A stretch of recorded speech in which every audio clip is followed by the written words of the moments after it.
Hello and welcome to Global Eye. This is Parikshit Luthra. South Africa is all set to host the 15th BRICS Summit next week in Johannesburg. Also the first in-person meeting of the members since the pandemic. Around 40 leaders, including Prime Minister Narendra Modi, Xi Jinping, Cyril Ramaphosa, Lula da Silva of Brazil will attend the summit. Russian President Vladimir Putin will attend virtually due to an arrest warrant issued by the International Criminal Court. The primary focus of this year's BRICS Summit will be on expanding the group's membership. Over 20 countries, including Saudi Arabia, Egypt, have expressed interest in joining BRICS.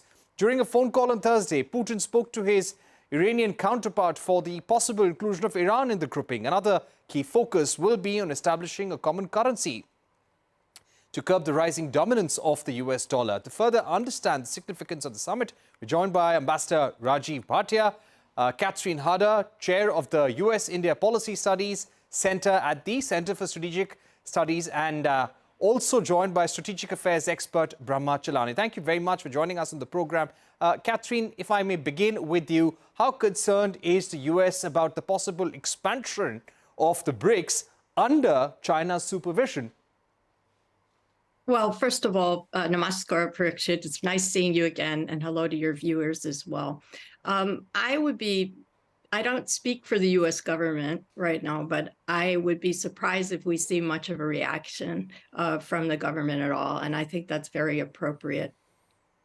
Firstly, it's true that the BRICS, convene as sort of a countermeasure to a U.S., what they perceive as a U.S.-dominated world system, but it really remains a very aspirational organization. And just given the two main policy topics that you raised, the unified currency and expanding membership. As far as I read it, India is really not in favor of a unified currency at this time, largely because, the world has really changed since the countries first came together 15 years ago. And India, while it continues to be a standard bearer of the global South and very proudly independent in foreign affairs, is also much more concerned about China's role in the region and China's role in the global economy and global political system than it may have been in 2009, given border tensions and other reasons. So, and anything that gives more weight to the yuan, which this would, the Chinese yuan, I think India will continue to oppose.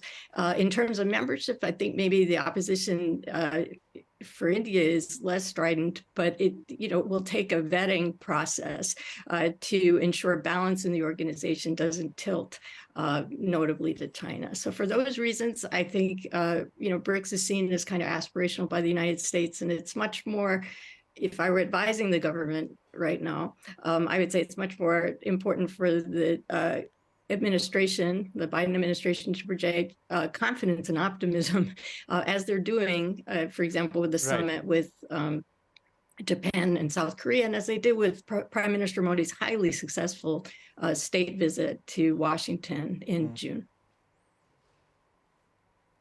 Right. Let me now go across to Brahma Chellaney. Brahma Chellaney, we just heard about a conversation between the President of Iran and Prime Minister Modi, and this is ahead of the BRICS meeting that takes place next week. Iran, of course, is keen on joining BRICS as a grouping. Is India comfortable with the idea of expansion? China and Russia, of course, want an expanded BRICS to counter the dominance of the West, the US and Europe. How comfortable is China with this entire exercise? We've caused for positive discussions, transparent discussions. Well, first, the BRICS is the first major non-Western global initiative, but it has long struggled to build a common identity and agenda. But in the wake of the Ukraine war and the West's weaponization of finance, BRICS is gaining new momentum. Countries are planning to join BRICS, including Western allies like Turkey, Saudi Arabia, and Argentina. They've applied to join BRICS, which is quite a surprise. And then we are seeing this de-dollarizing trend to some extent. And in that context, some have suggested a new shared BRICS currency. The issue is that before you expand an important initiative like BRICS, shouldn't BRICS become a more cohesive initiative? Shouldn't it build common positions so that it represents a unified voice in international forums. If you look at, for example, even in the realm of global financial architecture, the existing BRICS economies have thus far failed to develop a unified position on the specific changes they desire in the global financial architecture or in the IMF's quota and governance system, or even the World Bank's structure. So if 5 countries are unable to build common positions on important issues, imagine if BRICS becomes a grouping of, let's say, 28 countries, because 23 have applied now. So if it becomes a grouping of 28 countries, it become virtually impossible to build common positions. Therefore, before you enlarge, build some cohesion and unified positions. Right. Ambassador Bhatia, coming to you now, what's your sense on issues such as unified currency? It seems to be a long-term endeavor. Also on increased funding for the new development bank. Do you see some headway being made next week? Thank you very much. I think on the issue of currency, I would be quite candid, and I would say that there's been a lot of excitement in the media, but is there accuracy in reporting on this issue? I doubt it. I think this whole concept of a common currency for BRICS or a BRICS currency is completely overstated. There is hardly any possibility of BRICS leadership agreeing on a common currency, because common currency is the end product of a very close and sophisticated financial integration in the economies of the 5 member countries. We are nowhere close to it. What the BRICS governments are trying to do is to use more and more national currencies in their bilateral trade transactions, and that is certainly bound to increase. So we should be very clear in terms of recognizing that while there is growing trends for cooperation in trade, investment, and other financial domains, common BRICS currency is really not on the agenda, as the host government too has been saying again and again and again. That is the basic thing. If you allow me, just very quickly, I also want to touch the expansion issue. There's been great excitement on that. But the fact is that the 5 governments have in principle agreed to expansion. So certainly India is one of the 5 countries. But they are completely, focused on developing a criteria which will really define, the characteristics and features of new members. And right now, as we reach the final phase in the negotiations, my information is they are finalizing the criteria, and therefore we will have to simply wait until the summit leaders meet and declare their decision. Right. Let me go back to Katherine at this point. Katherine, as far as the role of Russia here is concerned, BRICS is one of those groupings apart from SCO where Russia would like to continue having influence. How would the US be watching out for Russia's role over here during BRICS, and what kind of support do you expect President Putin to ask for from China and other nations?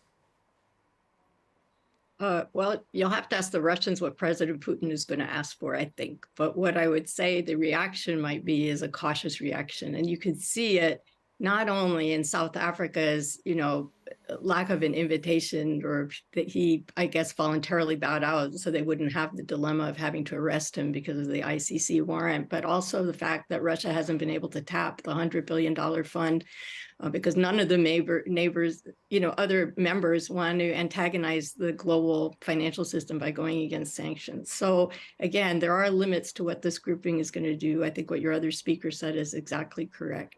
They need to come together cohesively as a grouping first. before this group is expanded in a productive way or can do anything tangible. So what I would expect the outcome for this particular summit will be is more like what happened last year, where there's a nice but somewhat bland statement that's, again, highly aspirational rather than concrete.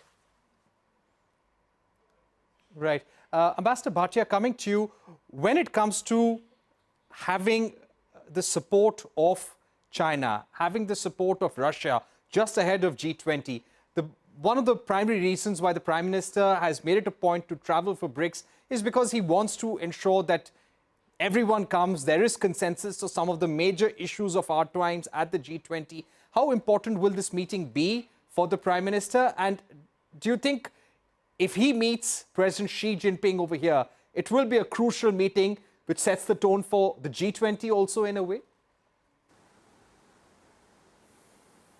Yes, that is a very crucial question facing BRICS summit, how Indian and Chinese leaders will connect on all the central issues affecting BRICS, on the prospects of a joint communique for G20, and eventually even on bilateral relationship. I think it's a positive sign that both our Prime Minister and President of China will be in Johannesburg. They are bound to be opportunities for exchanges, interactions, possibly a bilateral meeting, although that has not yet been confirmed. And at that point, they will, in the same order, focus on bringing convergence on BRICS issues. But certainly, I think it will be a major effort and interest and concern of the Indian government to make sure that the way is smoothed for the finalization of Delhi Declaration of G20. As you know, there's only one issue, one principal issue on which Russia and China do not seem to agree with the rest of the 18 G20 countries, and that is the famous 2 Bali paragraphs on Ukraine. So I think we can be reasonably hopeful that something will work out on that. Finally, on the bilateral issues, India, China, the LAC and the peace and tranquility in the Western sector, we are all watching very closely the developments in the last few days. And I think the next 3 or 4 days are very, very crucial. And if you just give me 1 minute, I wanted to also answer the question which I could not in the first instance, and that was the question you asked very professionally, which is the New Development Bank of BRICS. New Development Bank is a major important success of this grouping. It is still not a very big player as compared to the other multilateral development banks, but it is important enough with the overall capital base of $100 billion. And they have already allocated a significant amount of this on various projects. So I feel that we must focus a little bit more how NDB can be recapitalized, that is how its capital expansion can take place. And that is where the question of the expansion of the membership of BRICS comes in as well. So let us see how it works out. All right. We've run out of time, Ambassador Bhatia. We've run out of time, but thank you very much to you, Katherine Hadda and Brahma Chellaney for joining us on the program. We're going to take a short break, but we will request Brahma Chellaney to stay with us because we would be talking about Chinese real estate giant Evergrande filing for bankruptcy, the slowdown in the Chinese economy, and what it means not just for China, but for the world as well. Don't go anywhere. A special discussion on the other side with our guests.